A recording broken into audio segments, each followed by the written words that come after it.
Fears in the West that Russia was planning to invade Ukraine. It all began last November when satellite images began showing Russian troop movements close to the border with Ukraine. Now, President Putin denied planning an invasion, but he has written publicly about how he sees Russians and Ukrainians as one people. He also wants to block Ukraine from ever joining NATO. Now, this led Western powers to bolster NATO's eastern flank here and threaten severe economic sanctions against Russia if it invaded. And there the matter largely stayed. But there have been suggestions in recent days that the crisis is coming to a head.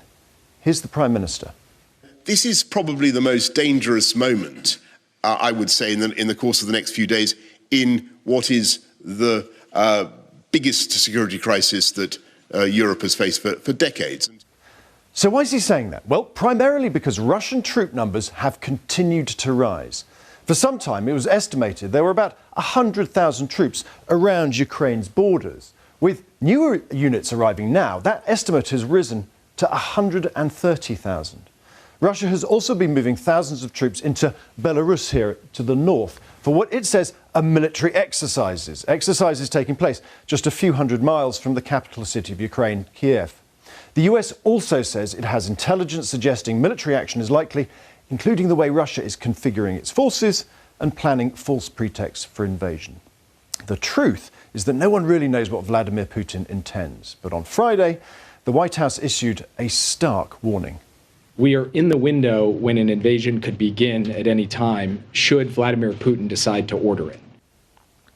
The bottom line is that the reason some Western policymakers believe the crisis is coming to a head is not because Russia is failing to de-escalate, is because it's actually escalating a crisis. All the while, diplomacy is failing to bear much fruit. So, James, is an invasion now looking inevitable? Well, the only person who really knows the answer to that question is Vladimir Putin. Certainly the US intelligence is very pessimistic. You know, they think invasion is very possible. They think there's plans for it to happen.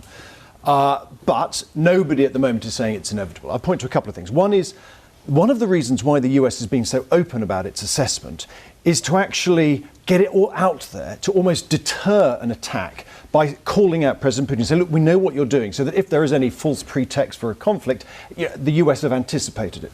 The other thing to say is there's a lot of diplomacy going on. Lots of calls between world leaders yesterday, more to come. The new German Chancellor is going to Moscow on Tuesday, and they've got a lot to talk about. There's this thing called the Minsk Agreements, which were the unsuccessful deals signed back in 2014 and 15 to try and get a ceasefire and a political settlement in eastern Ukraine. Now, they failed. The fighting continues. But there's a hope maybe that's a route out. It's disputed. It's convoluted. Some people fear this could be a way of blocking Ukraine ever becoming a member of NATO by giving those enclaves, those pro-Russian enclaves, too much of a say in foreign policy. That might be the source of the comments from Ben Wallace saying there's a sense of Munich. But others say, look, it might be a route out, so let's at least talk about it. One little note of optimism. If you looked at social media in Ukraine yesterday, all the talk was not about invasion, but actually their contender for the new Eurovision Song Contest. So there's, as Clive was saying, there's still that gap between perception and the threats and the dire warnings from elsewhere. James Landell, thank you.